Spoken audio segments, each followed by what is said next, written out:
नमस्कार साथियों, welcome to daily 6 PM class. इस क्लास में आज हम एमसीक्यू सीरीज का लेक्चर नंबर 185 डिस्कस करेंगे। क्वेश्चन नंबर फर्स्ट है, वेलबी आयोग का गठन निम्नलिखित में से किसकी समीक्षा के लिए किया गया था? तो वेलबी आयोग का गठन ब्रिटिश सरकार के द्वारा भारत में प्रशासन में हो रहे व्यर्थ खर्चों की जांच के लिए किया गया था और इसका गठन किया गया था 1895 में और इसकी रिपोर्ट आई थी 1900 में, यानी कि 1900 में इसकी रिपोर्ट आई थी। ठीक है, तो ये किस लिए किया गया था? ये सरकारी व्यय की जांच पड़ताल करने के लिए इसका गठन किया गया था। इस वेलबी आयोग के मुख्य सदस्य कौन कौन थे? इसके सदस्य थे लॉर्ड वेलबी, लॉर्ड चमन, टी.आर. बुकानन, विलियम वेडरबर्न, दादा भाई नौरोजी और विलियम एस। ठीक है, इस रिपोर्ट की, इस आयोग की क्या क्या सिफारिशें थी? तो इस आयोग की सिफारिशें थी कि इस आयोग ने ब्रिटिश हाउस ऑफ कॉमन्स से ये सिफारिश की कि वित्तीय व्यवस्था में निष्पक्षता की व्यवस्था की जानी चाहिए। ये इसकी प्रमुख जो है सिफारिश थी। क्वेश्चन नंबर 2 है, यंग हस्बैंड को तिब्बत के अभियान पर निम्नलिखित में से किसने भेजा? तो इस मिशन को यंग हस्बैंड मिशन के नाम से जाना जाता है और यह एक सैन्य अभियान था, यह एक सैन्य मिशन था। इस मिशन का उद्देश्य था तिब्बत में रूसी घुसपैठ का विरोध करना और तिब्बत और सिक्किम के मध्य सीमा विवाद को हल करना इसके उद्देश्य थे।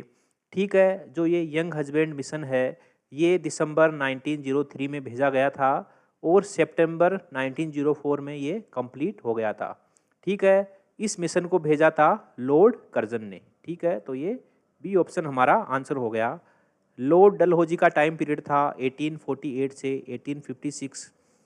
लॉर्ड डफरिन का टाइम पीरियड था 1884 से 1888 और लॉर्ड इरविन का टाइम पीरियड था 1926 से 1931।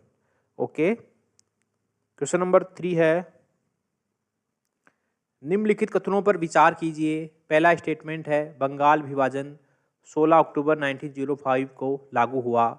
एकदम सही बात है, जो बंगाल का विभाजन है वह 16 अक्टूबर 1905 को लागू हुआ था और बंगाल विभाजन की घोषणा की गई थी 19 जुलाई 1905 को। 19 जुलाई 1905 को बंगाल विभाजन की घोषणा की गई थी और 1911 में लॉर्ड हार्डिंग के द्वारा ये विभाजन रद्द कर दिया गया था। ओके, दूसरा पहला सही है। दूसरा स्टेटमेंट है, 1906 के कलकत्ता अधिवेशन में दादा भाई नौरोजी के नेतृत्व में कांग्रेस ने स्वराज को प्रमुख लक्ष्य के रूप में अपनाया था। ठीक है, तो ये स्टेटमेंट भी सही है।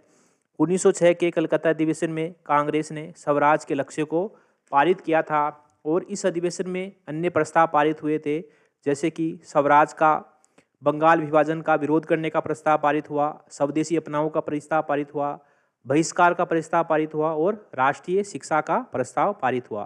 ठीक है, तो इसमें दोनों स्टेटमेंट सही है। बी ऑप्शन हमारा आंसर हो गया। क्वेश्चन नंबर 4 है, इंडिया हाउस की स्थापना निम्नलिखित में से किसके द्वारा की गई थी? तो इंडिया हाउस की स्थापना 1905 में लंदन में श्यामजी कृष्ण वर्मा के द्वारा की गई थी। ठीक है, जो श्यामजी कृष्ण वर्मा है ये एक क्रांतिकारी सेनानी, वकील और पत्रकार थे। ओके, और जो ये इंडिया हाउस है ये एक छात्रावास था और ये ऐसे भारतीय विद्यार्थी जो रेंट पर घर ढूंढ रहे थे उनके लिए आवास मुहैया करवाता था।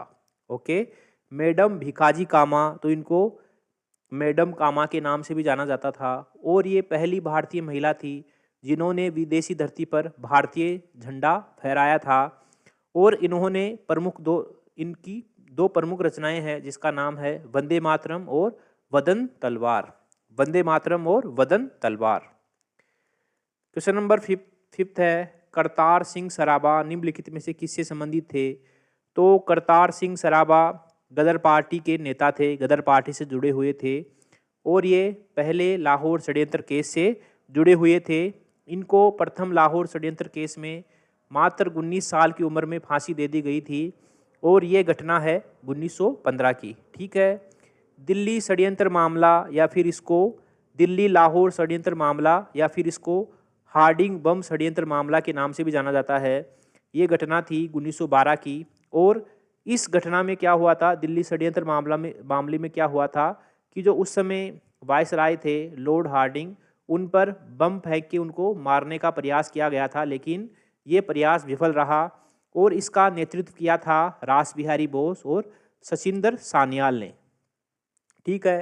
कानपुर षड्यंत्र मामला या कानपुर बोल्शेविक षड्यंत्र मामला, तो ये 1924 की घटना है। ठीक है।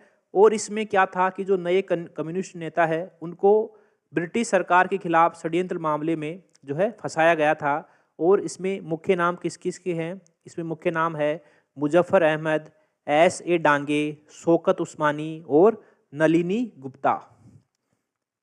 क्वेश्चन नंबर 6 है, जलियांवाला नरसंहार की सूचना सबसे पहले किस समाचार पत्र द्वारा प्रदान की गई थी? तो जलियांवाला नरसंहार की घटना की सबसे पहली सूचना प्रदान की गई थी हॉर्नी मैन के बॉम्बे क्रॉनिकल के द्वारा। हॉर्नी मैन के बॉम्बे क्रॉनिकल के द्वारा सबसे पहले ये सूचना प्रदान की गई थी। ठीक है। इंडियन मिरर, तो इंडियन मिरर न्यूज़पेपर आरंभ किया था देवेंद्र नाथ टैगोर ने, और ये 1862 में इसका आरंभ किया था, और ये एक इंग्लिश न्यूज़पेपर था। ठीक है। कॉमनवेल्थ, तो कॉमनवेल्थ की शुरुआत 1914 में एनी बेसेंट के द्वारा की गई थी, और ये एक वीकली न्यूज़पेपर था, एक साप्ताहिक न्यूज़पेपर था। क्वेश्चन नंबर 7 है, केंद्रीय खिलाफत समिति के किस अखिल भारतीय सम्मेलन में असहयोग का प्रस्ताव पारित किया गया था?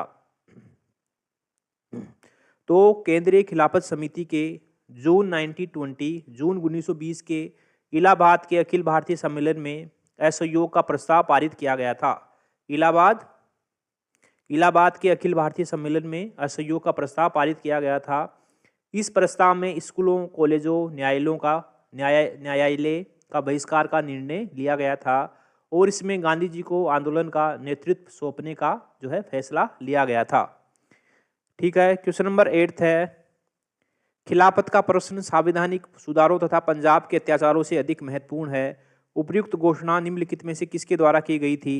तो ये घोषणा महात्मा गांधी के द्वारा की गई थी। महात्मा गांधी जी के द्वारा ये घोषणा की गई थी। क्वेश्चन नंबर 9 है, कांग्रेस के किस वार्षिक अधिवेशन में असहयोग आंदोलन को अनुमोदित किया गया था? तो दिसंबर 1920 में कांग्रेस के नागपुर अधिवेशन में असहयोग आंदोलन के प्रस्ताव का अनुमोदन किया गया था। ठीक है। तो कौन से अधिवेशन में? कांग्रेस के 1920 के नागपुर अधिवेशन में। क्वेश्चन नंबर 10 है, असहयोग आंदोलन के दौरान भारत का वायसराय कौन था? तो असहयोग आंदोलन के दौरान भारत के वायसराय थे लॉर्ड चेम्सफोर्ड, और लॉर्ड चेम्सफोर्ड का टाइम पीरियड था 1916 से 1921। लॉर्ड हार्डिंग का टाइम पीरियड था, लॉर्ड हार्डिंग सेकंड का टाइम पीरियड था 1910 से 1916। लॉर्ड इरविन का टाइम पीरियड था 1926 से 1931, और लॉर्ड लिथगो का टाइम पीरियड था 1936 से 1944। ओके। इसी के साथ हमारा MCQ सीरीज का लेक्चर नंबर 185 यहीं समाप्त होता है। मिलते हैं अगले लेक्चर में, तब तक के लिए थैंक यू वेरी मच।